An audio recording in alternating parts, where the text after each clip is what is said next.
Hey everyone, welcome back to Keep It Real, the podcast where we get honest about what it really takes to build strong, healthy and fulfilling relationships.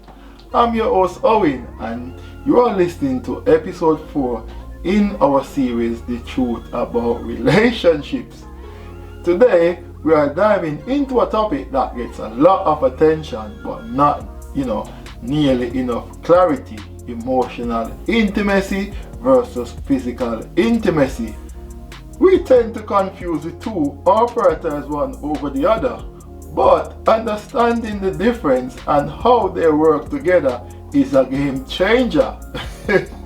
So, if you have ever felt close to someone physically but distant emotionally, or maybe the emotional connection is strong but something feels off physically, this episode is for you.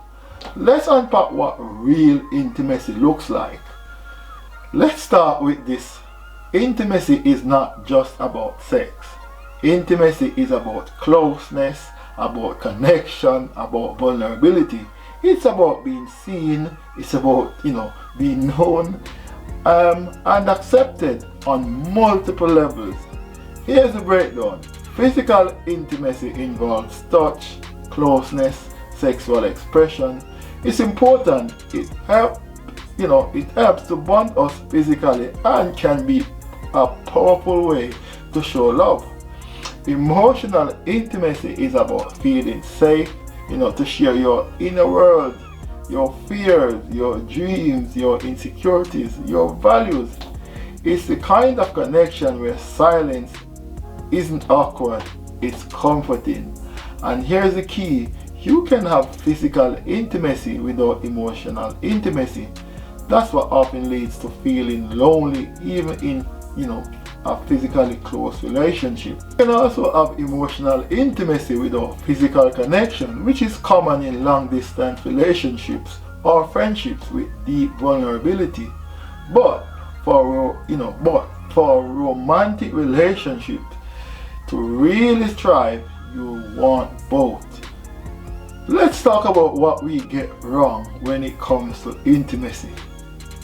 Thinking of sex equals closeness. A lot of people use sex as shortcut to connection, but physical closeness, doesn't guarantee emotional safety. Assuming emotional intimacy happens automatically. Just because you love someone doesn't mean you know how to be vulnerable with them. Emotional intimacy takes effort. Using sex to cover emotional gaps. When couples stop communicating, they might still have sex, but afterward they still feel distant.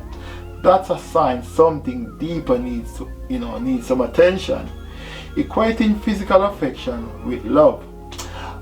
Physical touch is important, yes, but if someone hugs you but doesn't listen to you, that's not intimacy, that's surface level comfort. Expecting emotional intimacy without trust. Vulnerability doesn't happen without safety, and safety doesn't come without trust and respect. Real intimacy means being fully known, not just being touched. Let's talk about Brian and Leah. These are two pseudonym names. They had an amazing chemistry. Great intimacy, always holding hands, always cuddling, but every time Leah tried to talk about something deeper, how she was feeling, a past hurt, or even their future plans, Brian shut down. He will change the subject and get uncomfortable. She started feeling frustrated, not because the physical part was bad. It wasn't, but she didn't feel emotionally close. Eventually, she asked him, "Why is it so hard for you to let me in emotionally?" His response, "I thought we were good. We were always close. We are always together." That's when she realized he equates physical presence with emotional connection. Here is what happened. They ended up going to counseling, and Brian began learning how to express himself. It was awkward at first, but little by little, the emotional intimacy grew. And as it did, so did, the depth of their physical intimacy. What a result for Brian and Leah.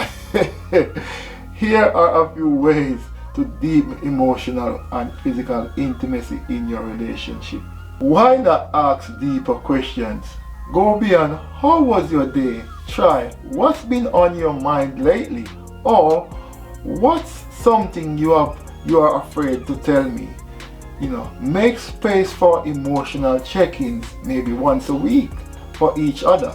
How are we doing emotionally? Practice, active listening. Put the phone down, make eye contact, reflect back what your partner shares.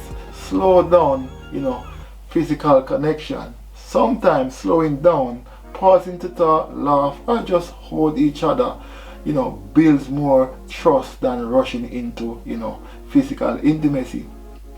If you want more emotional intimacy, model it.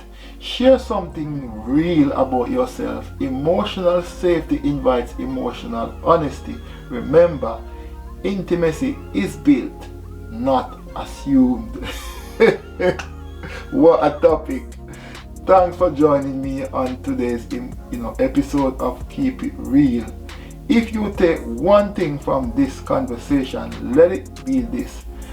Physical closeness is beautiful, but without emotional intimacy, it is often feels empty. The strongest relationships are rooted in both. Next week, we will be tackling something, we all need help with. How to argue without destroying, your relationship.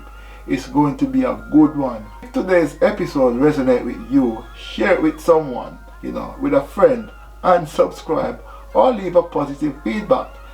Every bit of support helps grow, this real, honest community. Until next time, nurture, your connections. Stay open and always keep it real.